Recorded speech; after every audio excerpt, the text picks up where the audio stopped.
रायगढ़ में सोमू अपनी पत्नी मालती के साथ रहता है। सोमू और मालती दोनों खेतों में काम करते हैं, लेकिन धनी राम ध्यानचंद के साथ सभी का शोषण करता है। दोपहर के वक्त सभी लोग अपने अपने खेतों में काम कर रहे थे। तभी अपने नौकर ध्यानचंद के साथ जमींदार धनी राम आया। अरे वाह, सभी लोग अपना काम अच्छे से कर रहे हैं। अरे ओ सोमू, इस बार मेरा कर्जा देना मत भूलना, वरना अच्छा नहीं होगा। मैं पिछली बार की तरह माफ नहीं करूंगा। मालिक साहब, मैं समय से पहले आपके पैसे पहुंचा दूंगा। बाकी लोग भी ध्यान से सुनो, मेरे पैसे समय से पहुंच जाना चाहिए, समझे? चलो ध्यानचंद। मालिक, सभी को यह बता दीजिए कि आप कौन हैं। तुम पागल हो? सब लोग धनी राम को भली भांति जानते हैं। नहीं मालिक, मैं पागल कैसे हो सकता हूँ? और अगर पागल हूँ तो आपके साथ कैसे रह सकता हूँ? मालिक, आप किसी पागल को अपने साथ थोड़े ही ना रखोगे। ध्यानचंद, अपना मुंह बंद करो और मेरे साथ चुपचाप चलो। ठीक है मालिक, लेकिन एक बात मेरी समझ में नहीं आई। बोलो कमक्ल इंसान, क्या समझ नहीं आया? मालिक, ये लोग आपसे पैसे लिए भी नहीं है, फिर भी आपका कर्जा इनके ऊपर कैसे हो गया? अक्ल के दुश्मन, इन सभी को कभी ना कभी उधार की जरूरत पड़ी थी, तब मैंने उधार दिया। पर तब से लेकर अब तक ब्याज चल रहा है और साथ में मेरा हुक्म भी। ये नगर हमारा है, मैं यहाँ का जमींदार हूँ। अगर ये यहाँ रहेंगे तो यह मुझे ब्याज के पैसे देंगे, वरना इनको सब कुछ छोड़कर जाना होगा। सभी पर राज करने के लिए दिमाग की जरूरत होती है, दिमाग की। मान गए मालिक आपको। गरीबों का खून चूसना तो कोई आपसे सीखे। क्या कहा तुमने? कुछ नहीं मालिक, कुछ नहीं। अपनी अक्ल का ही इस्तेमाल कर आज मैं मालिक बना हूँ, समझे? कम अक्ल इंसान।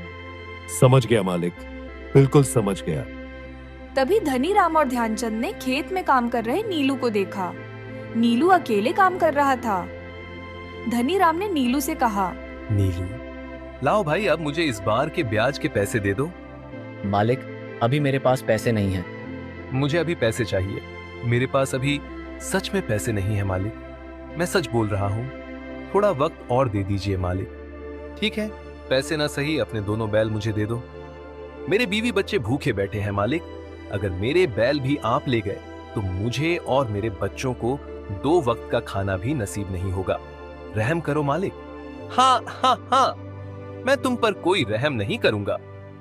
ध्यानचंद, इसके दोनों बैल घर ले चलो। जो भी ब्याज के पैसे नहीं देगा, हम उसके साथ ऐसा ही करेंगे। गरीब आदमी नीलू के दोनों बैल लेकर धनी राम और ध्यानचंद दोनों घर चले गए। तभी उन्होंने देखा कि मंत्री उनके घर पर बैठा है। आइए आइए मंत्री जी, ये हमारा सौभाग्य है कि आप हम गरीब लोगों की झोपड़ी में पधारे। धनी राम जी, आप तो भोले भाले गांव वालों को खूब लूट रहे हो। इतने के बाद भी आप गरीब कैसे हो सकते हो? आप भी कुछ कम नहीं हो। हाँ हाँ हाँ, तभी तो हमारी ये दोस्ती है। दोनों बैठकर बातें करने लगे। अगले दिन शाम के वक्त सोनू और मालती दोनों खेत में काम कर रहे थे। कुछ देर में दिन छुप जाएगा। मुझे लगता है कि अब हमें घर चलना चाहिए। अभी हम खेत का सारा काम भी नहीं कर पाए हैं। हाँ, सुबह आकर कर लेंगे, क्योंकि अभी बहुत देर हो जाएगी। हाँ, खेत में पानी की बहुत जरूरत है। तुम घर चलो, मैं आता हूँ।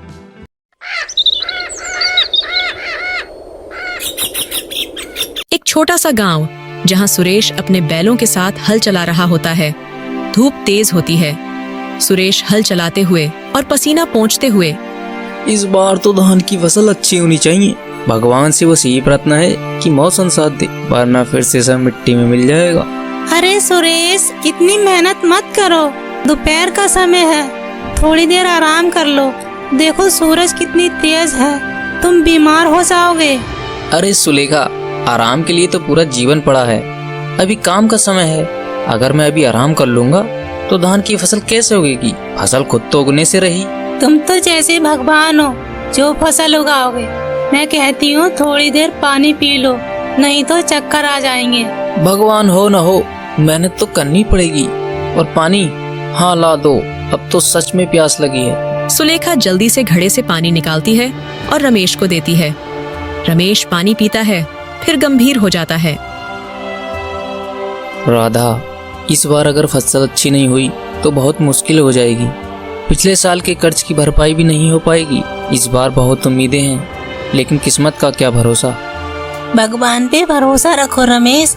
मेहनत और ईमानदारी से जो काम करता है उसकी फसल कभी खराब नहीं होती। गांव का चबूतरा। वहाँ कुछ किसान बैठे हुए हैं और खेती से जुड़ी समस्याओं पर चर्चा हो रही है। अरे रमेश भाई, मैंने सुना है इस साल फिर से पानी की किल्लत हो सकती है। नहर का पानी भी कम आ रहा है। सोच रहा हूँ क्या करेंगे अगर बारिश नहीं हुई तो। हाँ सोहन, यही तो डर सताता है। बिना पानी के दाल की फसल कैसे होगी? सब मेहनत बेकार चली जाएगी। हर साल यही चिंता रहती है, या तो सूखा आता है या बाढ़। खेती करना भी जैसे चूहे की तरह हो गया है। अरे रामू, चिंता मत करो। मैं सुन रहा था कि सरकार इस बार कुछ मदद करने वाली है। शायद फसल बीमा योजना से कुछ मिल जाए। सरकार की योजनाओं का क्या भरोसा किशन, ये सब कागजी बातें होती हैं। जब तक मदद गांव तक पहुंचती है तब तक हम अपने काम में आगे बढ़ चुके होते हैं। तो चिंता मत कर रमेश, भगवान है ना, सब ठीक करेगा। शाम के समय रमेश और सुलेखा खेत के किनारे खड़े होते हैं और बारिश का इंतजार कर रहे होते हैं। कब बारिश होगी? खेत सूख रहे हैं और अब तक कोई बादल भी नहीं दिख रहा है। कहते हैं कि जब धरती की प्यास बढ़ जाती है तब बारिश होती है। थोड़ी देर और इंतजार कर लो। भगवान ने हमें इतनी बार बचाया है, इस बार भी वही हमारी मदद करेगा। अचानक दूर से बिजली कड़कती है और तेज हवा चलने लगती है। आसमान में बादल घिरने लगते हैं और धीरे धीरे बारिश की बूंदें गिरने लगती हैं। रमेश और सुलेखा खुशी से झूम उठते हैं।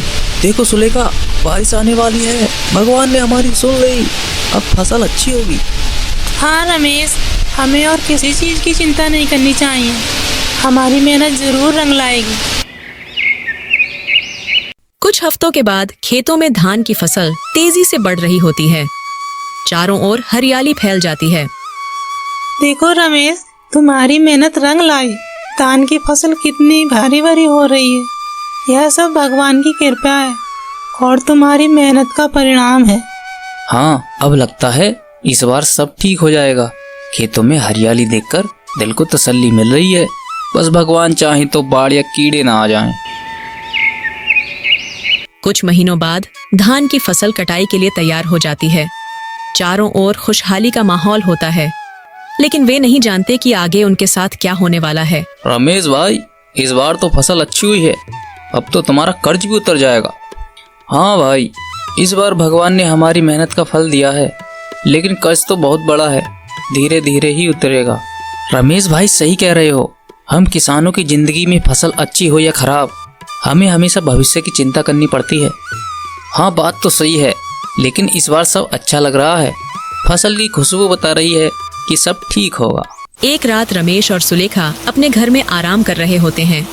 बाहर हल्की बारिश हो रही होती है, लेकिन अचानक बारिश तेज हो जाती है और गांव के पास की नदी का जल स्तर बढ़ने लगता है। कुछ देर बाद गांव के लोग चिल्लाते हुए दौड़ने लगते हैं। अरे बाढ़ आ रही है, नदी का पानी खेतों में घुस रहा है। सब जल्दी उठो, कुछ करना पड़ेगा, वरना हमारी सारी फसल डूब जाएगी। हे भगवान, ये क्या हो गया? हमारी फसल, हमारी मेहनत। जल्दी चलो राधा, हमें खेतों में जाना होगा। रमेश, हमें धैर्य रखना होगा। चलो जल्दी से देखते हैं कि क्या हो सकता है। इतनी मेहनत, सब कुछ खत्म हो गया। भगवान, ये कैसा न्याय है? एक बार सब ठीक लग रहा था और अब ये बाढ़ आ गई। हमारा क्या होगा? रमेश, हार मत मानो, हमें फिर शुरू करेंगे। जीवन में उतार चढ़ाव आते रहते हैं, हमें हिम्मत नहीं हारनी चाहिए। हम अगले साल फिर से मेहनत करेंगे। तुम ठीक कह रही हो सुलेखा। जब तक जीवन है, उम्मीद बाकी रखनी पड़ेगी। हम फिर से शुरुआत करेंगे। यह बाढ़ हमारी मेहनत को नहीं हरा सकती। बाढ़ के बाद रमेश और सुलेखा अपने खेतों की हालत देखते हैं। फसलें पूरी तरह बर्बाद हो जाती हैं, लेकिन गांव वाले एकजुट होकर एक दूसरे की मदद करते हैं। रमेश और सुलेखा अब खेती की योजना फिर से बनाते हैं, खेतों को फिर से तैयार करना शुरू करते हैं सुलेखा, इस बार तो बहुत कुछ सीखने को मिला है। बाढ़ ने हमें हरा दिया, लेकिन हमारा हौसला अभी भी बरकरार है। अब मुझे ये समझ में आ गया है कि हमें हर स्थिति के लिए तैयार रहना चाहिए। हाँ रमेश, अगर हम बार बार हार मानेंगे तो कभी जीत नहीं पाएंगे। ये मुश्किल समय है, सिर्फ हमें मजबूत बनाने के लिए आता है। अगले साल हम और बेहतर तैयारी करेंगे। फिर एक बार सभी किसान एकजुट होकर खेतों को फिर से तैयार करने में जुट जाते हैं। इस बार मौसम भी साथ दे रहा है और फसल एक बार फिर से हरी भरी दिख रही होती है। देखो रमेश, हमारी मेहनत सफल हुई। फसल कितनी अच्छी हो रही है। हाँ सुलेखा, ये फसल सिर्फ मेहनत का फल नहीं, ये हमारे धैर्य, संघर्ष और उम्मीद का परिणाम है। हमने जो कुछ भी सहा है वो हमें मजबूत बनाता है। सच में इस संघर्ष में ही असली जीवन का सार छिपा है। हर बार कुछ नया सीखने को मिलता है, यही हमारी जीत है।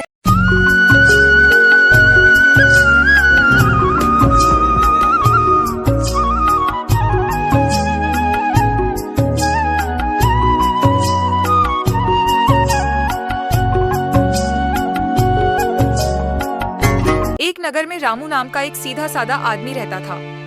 रामू का उसी नगर में एक छोटा सा घर था, जिसमें वह अपनी पत्नी और एक छोटे से बच्चे के साथ रहता था। रामू के पास बहुत सारी जमीन थी, लेकिन वह सारी जमीन बंजर थी और वहाँ किसी भी प्रकार की फसल नहीं हो पाती थी। इस कारण रामू अपना घर चलाने के लिए शर्मा जी के घर पर काम करता था।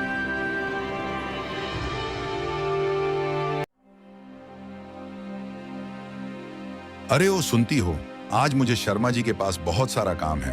आज शर्मा जी का अनाज बड़े शहर में बिकने को जाएगा, तो मैं आज खाना खाने नहीं आ पाऊंगा।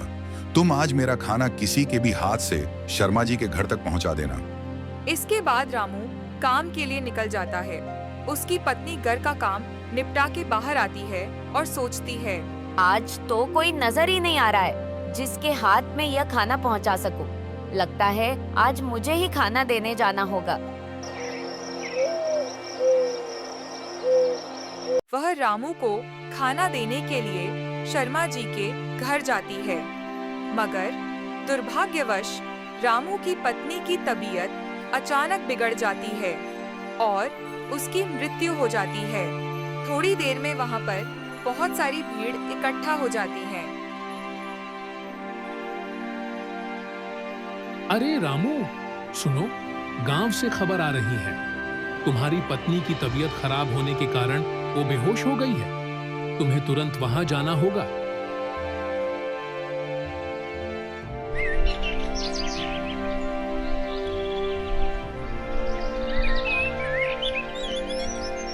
कुछ सालों बाद रामू के जीवन में फिर से खुशी का माहौल बनता है। उसका बेटा सुनील अब बड़ा हो चुका था और उसकी बिजली विभाग में सरकारी नौकरी लग चुकी थी। बेटा, आज तुझे लड़की वाले देखने आ रहे हैं। फिर थोड़ी देर में सुनील को देखने लड़की वाले आते हैं और सुनील का रिश्ता कविता के साथ पक्का हो जाता है।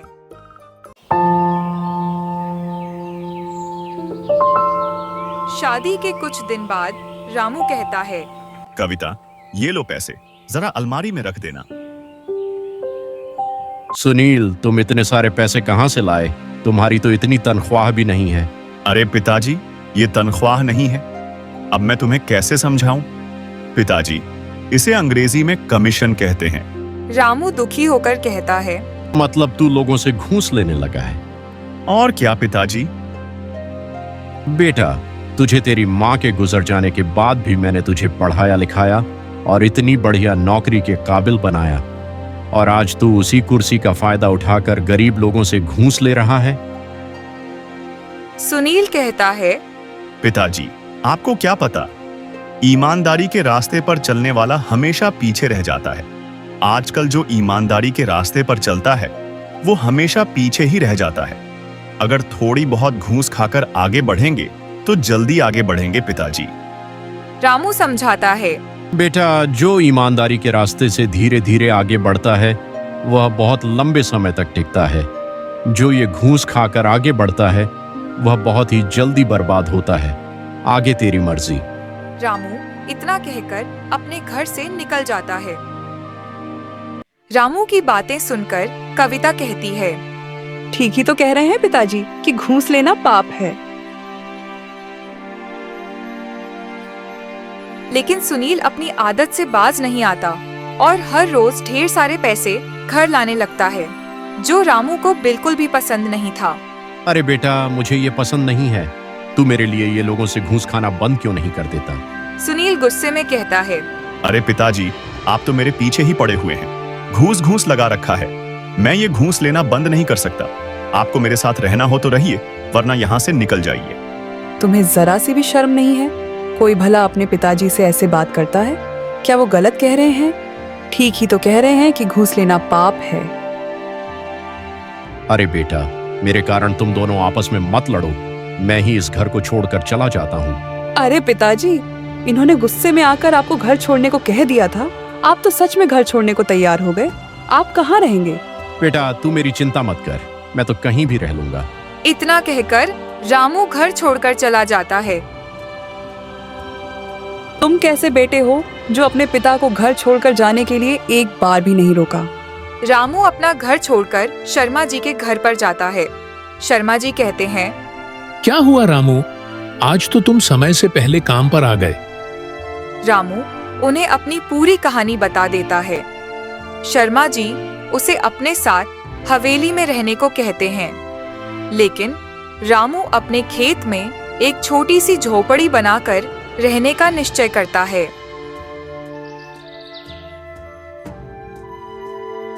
कुछ समय बाद सुनील घूस लेते हुए पकड़ा जाता है और उसे नौकरी से निकाल दिया जाता है। उसे जितना भी घूस का पैसा लिया था, सरकार को लौटाना पड़ता है। वह गहरे पछतावे में अपने पिता के पास माफी मांगने आता है। पिताजी, मुझे माफ कर दो। आपकी बात नहीं मानने के कारण आज मेरे हाथ से नौकरी भी चली गई।